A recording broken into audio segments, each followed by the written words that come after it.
अजीज़ तलबा और तालबात, Farooq foundation online school के ज़रिए यकसा नसाब के मुताबिक तालीम हासिल करें। अगर हमारी वीडियोस पसंद आएँ तो चैनल को सब्सक्राइब करें और दोस्तों के साथ शेयर करें और बेल आइकन को लाजमी दबाएं ताकि आइंदा आने वाली तालीमी वीडियोस आप हासिल कर सकें। अस्सलाम वालेकुम बच्चों, उम्मीद है आप सब खैरियत से होंगे। बच्चों, ऑनलाइन स्कूल से आप मुकम्मल तालीम हासिल करके बोर्ड का इम्तहान बराए जमात नहम और दहम बेहतर तौर पर पास कर सकते हैं। आप अपनी उम्र और तालीम के मुताबिक मज़ीद तालीम हासिल करें। वालिदैन से फ़ोन या कंप्यूटर पर हमारी वीडियोस के ज़रिए तालीम हासिल करने की दरख्वास्त करें। रोज़ाना 1 से 2 घंटे ऑनलाइन पढ़ाई करें और जब आप स्कूल जाएंगे तो आपको मज़ीद किसी मदद की ज़रूरत नहीं होगी। इस तरह पढ़ाई करके अपना वक्त और वालिदैन के अखराजात में बचत कर सकते हैं। ऑनलाइन स्कूल की कोई फ़ीस नहीं है। आप जूम पर भी क्लासेस का फ़ायदा उठा सकेंगे। हर मजमून की मुकम्मल तालीमी वीडियोस मौजूद हैं। अस्सलाम वालेकुम स्टूडेंट्स, कैसे हैं आप सब। मैं उम्मीद करती हूँ कि आप सब ठीक होंगे, अपने घरों पे खैर आफियत से होंगे। बच्चों, आज हमने एक नया यूनिट स्टार्ट करना है जो है यूनिट नंबर 4, और इसका फर्स्ट पार्ट जो है वो है बिगनिंग ऑफ सिविलाइजेशन। हम देखेंगे कि सिविलाइजेशन कैसे कैसे इवॉल्व हुई इस चैप्टर में। सबसे पहले इस चैप्टर के लेसन के लर्निंग आउटकम चेक लेते हैं। By the end of this lesson, learners will be able to, number 1 is define history. Students इतने एबल हो जाएंगे कि वो हिस्ट्री को डिफाइन कर सकें कि हिस्ट्री क्या है, ठीक है, इसको डिफाइन कर सकें। Second one is identify early settlements and there areas, कि पहले पहले कैसे सेटलमेंट्स की जाती थी और कौन कौन से एरिया में कौन कौन सी सेटलमेंट्स थी, उनको आपने आइडेंटिफाई करना है। Third one is identify ancient civilization along major rivers of coastal areas of the world, that is Mesopotamia, Nile valley, Egyptian and Indus valley along with their timeline. आपने देखना है कि पुराने ज़माने में कौन कौन सी सिविलाइजेशन थी और वो कौन कौन से दुनिया में कौन कौन से कोस्टल एरियाज या रिवर्स के साथ वो बिलोंग करती थी।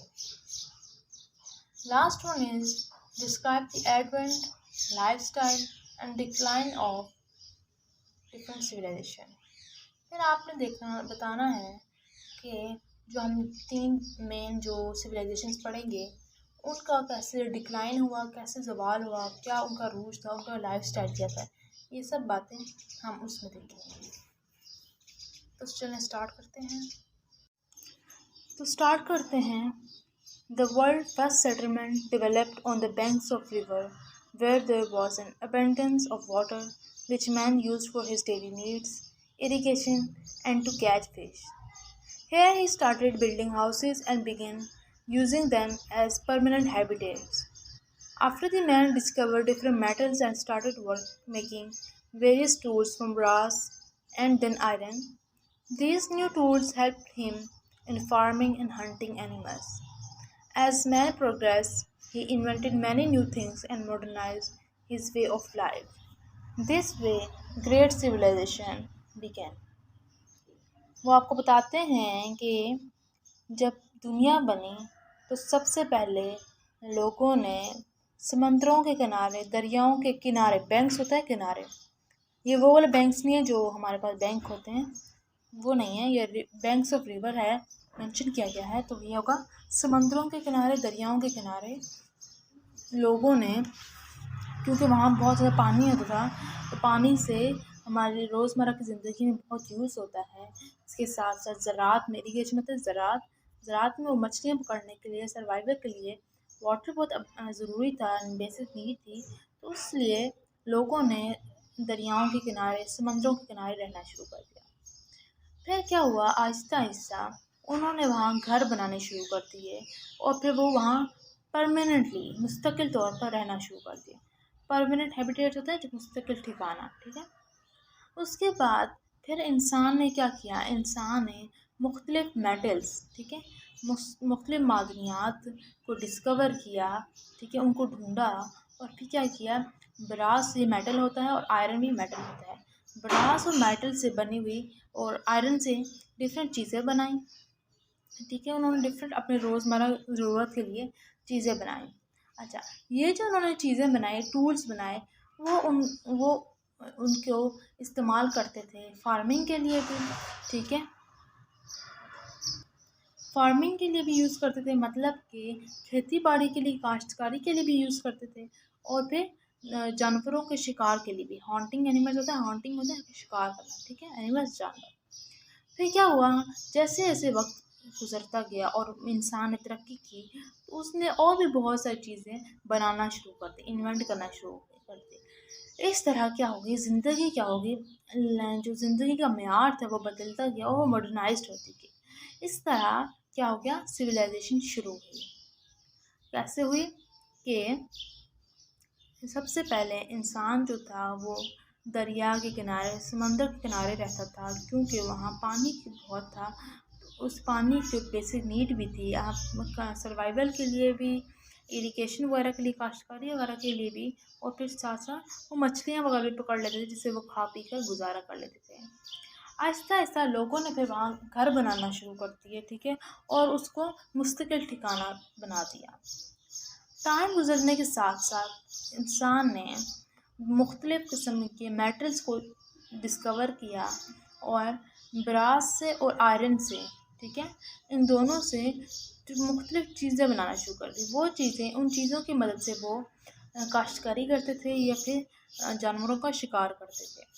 इसी तरह वक्त गुज़रा, इंसान ने तरक्की की और इंसान ने बहुत सारी चीज़ें और भी इन्वेंट की, जिससे क्या हो गया, ज़िंदगी जो थी वो बहुत, ज़िंदगी का मेयार बहुत तब्दील हुआ, बहुत हद तक बेहतर हुआ, और बहुत ज़िंदगी बहुत मॉडर्नाइज्ड हो गई। इस तरह सिविलाइजेशन शुरू हुई। नेक्स्ट है हमारे पास early civilisation. In the history of human civilization, we learn about civilization that evolved in different places at different times. In this lesson, we will learn about the following three civilizations. जैसे जैसे तारीख में human civilisation के बारे में हम पढ़ेंगे, हम जान सकेंगे कि कैसे कैसे मुख्तलिफ़ जगहों पर, मुख्तलिफ़ औकात में कैसे सिविलाइजेशन शुरू हुई, ठीक है, और उसमें क्या क्या तब्दीलियाँ हुई। इस लेसन में हम 3 मेन सिविलाइजेशन के बाद पढ़ेंगे। पहली है मेसोपोटामियन सिविलाइजेशन, या जिसे कहा जाता है फर्टाइल क्रेसेंट। दूसरी है हमारे पास इजिप्टियन सिविलाइजेशन, और लास्ट हमारे पास है इंडस वैली सिविलाइजेशन। शुरू करते हैं फर्स्ट को, जो है मेसोपोटामियन सिविलाइजेशन या fertile crescent. Mesopotamian civilization is one of the world's earliest civilization. It begins in 300 BC in a fertile and began the Tigris and Euphrates rivers, stretching from the Persian Gulf in the south to the north in Asia Minor of Armenia. This region, considered of the area where Iraq, Turkey, and Syria are now situated, this region was home of Sumerian, Assyrian, and Babylonian civilizations. This is why Mesopotamia is called the cradle of civilization. आपको बताया गया है कि Mesopotamian जो है वो सबसे, दुनिया में सबसे जो पहली सिविलाइजेशन थी, अर्ली सिविलाइजेशन थी, वो मेसोपोटामियन सिविलाइजेशन ही थी। ये 300 ईयर बताया गया है, 300 BC में ये स्टार्ट हुई। और ये कहते हैं एक फर्टाइल लैंड वो होता है जो पूरी तरीके से लैंड ना हो, तो नमी नमी वाली जगह हो, ठीक है, उसकी जो मिट्टी हो नमी नमी वाली हो। वहाँ ये शुरू हुई। 2 जगह के नाम बताए गए, 2 दरियाओं के नाम बताए गए हैं, टिग्रिस एंड यूफ्रेट्स रिवर्स। ये उन दोनों रिवर्स के दरमियान में, ठीक है, बिटवीन लाई करती, इन बिटवीन। अच्छा, ये साउथ में पर्शियन गुल्फ था, वहाँ से लेकर नॉर्थ में एशिया के नॉर्थ तक, एशिया माइनर और आर्मीनिया का जो नॉर्थ था, वहाँ से लेकर पर्शियन गुल्फ के साउथ तक थी। इस रीजन में बहुत सारे एरिया आते हैं जो जहाँ आजकल हम कहते हैं कि इराक है, टर्की है, सीरिया है, ये सारे वो एरिया हैं जहाँ मेसोपोटामियन सिविलाइजेशन उस वक़्त लाई करती थी। ज़ाहिर सी बात है उस वक़्त तो इराक, टर्की और सीरिया नहीं होते थे, ये तो अब इवॉल्व हुए हैं, लेकिन एरिया वो यही सारा था। अच्छा, ये जो जगह थी इनमें 3 मेन सिविलाइजेशंस यहाँ भी होती थी, जो होती थी सुमेरियन होती थी, असारियन होती थी और बाबिलोनियन होती थी। ठीक है, ये 3 जो होती थी सुमेरियन, असारियन और बेबीलोनियन, ये तीनों सिविलाइजेशन इसी रीजन में थी, इसीलिए मेसोपोटामिया को क्रेडल ऑफ सिविलाइजेशन भी कहा जाता है। ठीक है, वापस पढ़ लेते हैं कि मेसोपोटामियन सिविलाइजेशन जो है वो सबसे अर्ली दुनिया में वर्ल्ड की सबसे अर्ली सिविलाइजेशन है, और वो क्या है 3000 BC में स्टार्ट हुई एक फर्टाइल लैंड से। और ये जो फर्टाइल लैंड थी ये 2 रिवर्स के दरमियान में थे, टिग्रिस और यूफ्रेट्स के दरमियान रिवर्स जो थे इन दोनों के दरमियान में थी, और ये साउथ में पर्शियन गुल्फ था, वहाँ से लेकर एशिया माइनर और आर्मीनिया के नॉर्थ तक के थी। अच्छा, इस रीजन में बहुत से एरियाज़ आते हैं जहाँ इराक आ जाता है, टर्की आ जाता है, सीरिया आ जाता है, जो आजकल जिनको हम इराक, टर्की और सीरिया कहा जाता है, ये सब एरिया इसी के अंदर था। इस रीजन में और भी सिविलाइजेशन 3 तरह की थी, जिसे हम कहते हैं सुमेरियन कहते हैं, असारियन कहते हैं, बेबीलोनियन कहते हैं। ये सारी जो सिविलाइजेशन थी ये इन्हीं का होम था, इसीलिए मेसोपोटामिया को क्रेडल ऑफ सिविलाइजेशन भी कहा जाता है। आगे बढ़ते हैं। Large cities were established here, among which Babylon, Ashur and Nineveh are of great importance. Every city in Mesopotamia had its own god.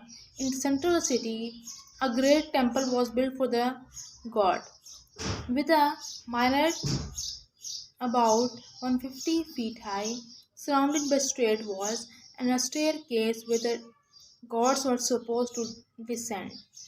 Mesopotamia had a regular system of government under which many rules were made for people to lead orderly lives.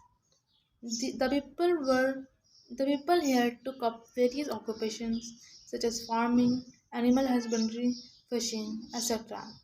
The women here work alongside the men. बताया गया है कि इधर Mesopotamia में क्या होता था, बहुत बड़े बड़े शहर जो होते थे वो इस्टेब्लिश किए गए। ठीक है, कहाँ थे? बेबीलोन में थे, आशूर में थे, नाइविथ में। ये बहुत बड़े बड़े शहर जो थे, ये मैंने आपको जो 3 नाम बताए हैं ये बहुत ग्रेट इम्पोर्टेंस के हामिल थे। हर सिटी जो था मेसोपोटामिया में उसका एक अपना खुदा होता था। ये बड़ी हैरत अंगेज बात है कि इनका कॉन्सेप्ट ये होता था कि मेसोपोटामिया के अंदर जितने भी शहर हैं हर शहर का अपना खुदा होगा। इस शहर के किसी भी शहर के दौरान बीच में सेंटर में, ठीक है, जो भी शहर हो फॉर एग्जाम्पल हर शहर के सेंटर में एक बहुत बड़ा टेंपल बनाया जाता था। ठीक है, वो टेंपल क्या था, उसके मीनार जो थे वो 150 फीट लंबे थे और उनके आसपास स्ट्रेट सीधी सीधी दीवारें बनाई जाती थी, और उधर एक स्टेयरकेस था, मतलब सीढ़ियों का एक थोड़ा रास्ता था वो बनाया जाता था, और सपोज किया जाता था कि यहाँ जो है वो उस शहर के खुदा आएगा, उतरेगा।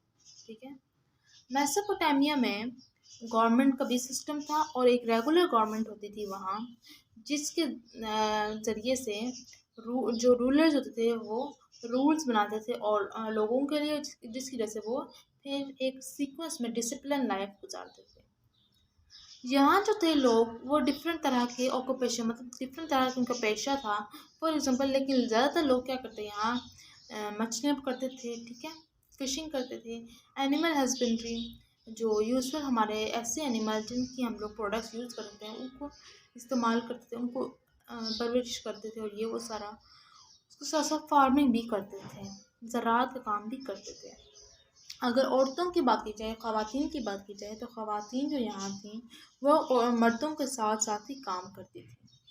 तो क्या हमने देखा मेसोपोटामियन सिविलाइजेशन में, हमने ये देखा कि मेसोपोटामियन सिविलाइजेशन जो है वो दुनिया की सबसे अर्ली सिविलाइजेशन है, जो 3000 BC में स्टार्ट हुई एक फर्टाइल ज़मीन पे, जो 2 रिवर्स के दरमियान में थी। कौन से वो 2 रिवर थे? टिग्रिस और यूफ्रेट्स के दरमियान में हुई। यहाँ साउथ में हमारे पास पर्शियन गल्फ था, वहाँ से लेकर एशिया माइनर और आर्मीनिया के नॉर्थ तक ये तमाम एरिया जो था वो मेसोपोटामियन सिविलाइजेशन के अंडर ही आता था। यहाँ बहुत सारे एरिया थे।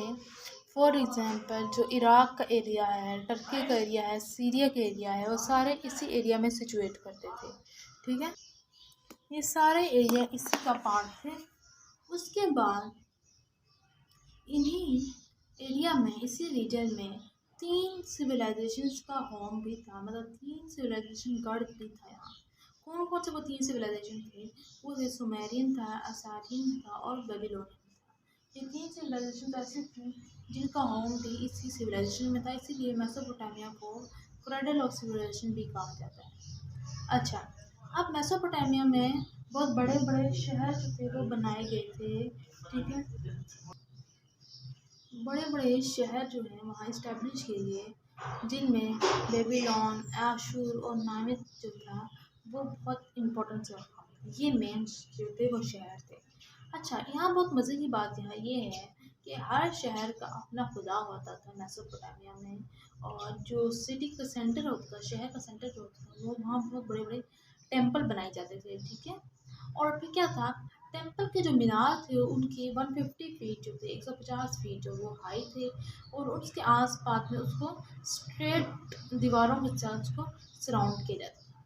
और यहाँ इसके साथ ही अंदर ही यहाँ एक स्टेयर के सीढ़ियों के रास्ता सा होता था, जहाँ ये सपोज किया जाता था कि वहाँ जो उस शहर के जो खुदा हैं वो डिसेंड करेंगे, वहाँ उतारे जाएंगे। मेसोपोटामिया में एक और मज़े की बात ये थी कि यहाँ एक गवर्नमेंट, रेगुलर गवर्नमेंट का सिस्टम था, जिसके ज़रिए से लोगों के लिए रूल्स बनाए जाते थे, जिसके ज़रिए से उनकी लाइफ जो थी वो बहुत ऑर्डरली हो गई थी। ठीक है, जाहिर सी बात है गवर्नमेंट का सिस्टम होगा तो बहुत डिसिप्लिन वे में वो सारी चीज़ें आती हैं।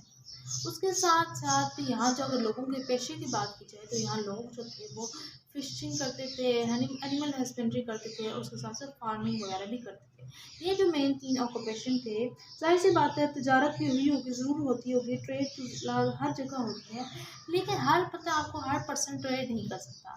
स्पेसिफिक लोग होते हैं जो ट्रेड करते हैं, लेकिन यहाँ जो मेन जो आपको ऑक्यूपेशन बताया गया है वो 3 ही है, वो है फार्मिंग, एनिमल हस्बेंड्री और फिशिंग। अच्छा, अगर और ख़वातीन की बात की जाए तो ख़वातीन जो थी वो मर्दों के शाना बशाना यहाँ काम किया करती थी, उनकी हेल्प आउट करती थी। मेसोपोटामिया के बारे में मज़ीद बात की जाए तो बताया गया है कि in the prime of Mesopotamia many inventions change the world. Among them are the concepts of time and mathematics, the invention of the wheel, sailing boats, map, astronomical discoveries are particularly noteworthy. Mesopotamia was a great empire with a number of independent states. The rulers of these states fought to gain control of each other's territories and lands. The lives of ordinary people were greatly affected by these wars. Many foreign invaders took advantage of this cause. As a consequence, first the Iranians and then the Greeks conquered Mesopotamia. Greek warrior Alexander the Great conquered the region in 334 BC and ended the Mesopotamian rule. अब आपको बताया गया है, मज़ीद information बताई गई है कि अच्छा, अगर मेसोपोटामिया में आप प्राइम टाइम को देखिए, मतलब अरूज का जो ज़माना था, उस वक्त बहुत सी इन्वेंशंस ऐसी हुई, ऐसी इजादात हुई जिसने दुनिया को बदल के रख दिया। सबसे पहले जो वक्त का, टाइम का और मैथमेटिक्स के जो कॉन्सेप्ट्स हैं वो मेसोपोटामियन सिविलाइजेशन से ही हमारे पास आए। उसके साथ साथ पहिए की, व्हील की, सेलिंग बोट्स जो हमारे पास होती हैं, कश्तियाँ जो होती हैं, और ये जो मैप्स होते हैं जिनके ज़रिए से हमें डायरेक्शंस का पता चलता है। इसके साथ साथ एस्ट्रोनॉमिकल डिस्कवरीज होती हैं। एस्ट्रोनॉमी का आपको पता होगा कि सितारों की जो स्टडीज़ होती है, सितारों की, उसको कहते हैं एस्ट्रोनॉमिकल डिस्कवरीज, सितारों की। अच्छा, इस तरह के जो जितने भी कॉन्सेप्ट थे, दोबारा रिपीट कर लेती हूँ कि टाइम और मैथमेटिक्स का कॉन्सेप्ट हो गया, इस तरह के कॉन्सेप्ट जो इन्वेंट हुए वो मेसोपोटामिया की सिविलाइजेशन की प्राइम टाइम में हुई। इसको बड़ा अरूज का ज़माना माना जाता है। इसके साथ व्हील का, सेलिंग बोर्ड्स का, मैप्स का, एस्ट्रोनॉमिकल डिस्कवरीज जो हुई वो सारी इसी मेसोपोटामिया के प्राइम टाइम में हुई। अगर मेसोपोटामिया में अब हमने ज़वाल की बात करें, हमने एक दफ़ा अरूज की बात की, अब ज़वाल की बात की जाए तो मेसोपोटामिया में बहुत बड़े हुक्मरान भी आए जिन्होंने जो आज़ाद जो थी वो रियासत कायम की। अच्छा, उस वक़्त क्या था, जैसे आपको पता होगा जब रियासत आज़ाद होती है तो उसमें हुक्मरान क्या करते हैं, हुक्मरान खुद आपस में एक दूसरे की ज़मीनों पे कब्ज़ा करने, एक दूसरे की रियासत पे आप कह सकते हैं, क्योंकि अभी ज़मीन आप नहीं कह सकते, क्योंकि अब ये एक सिविलाइजेशन की बात हो रही है, बहुत बड़े पैमाने पे बात हो रही है, तो आप स्टेट का वर्ड यूज़ कर लें। जब हुक्मरान क्या करते थे, एक दूसरे की स्टेट पे, टेरिटरी पे कब्ज़ा कर लेते थे और वो ये चाहते थे कि मैं अपनी टेरिटरी के फैलाते हुए, ठीक है, उस टेरिटरी का भी जिसमें कोई और हुक्मरान हो उधर कब्ज़ा करके उधर भी हुक्मरानी कर सको।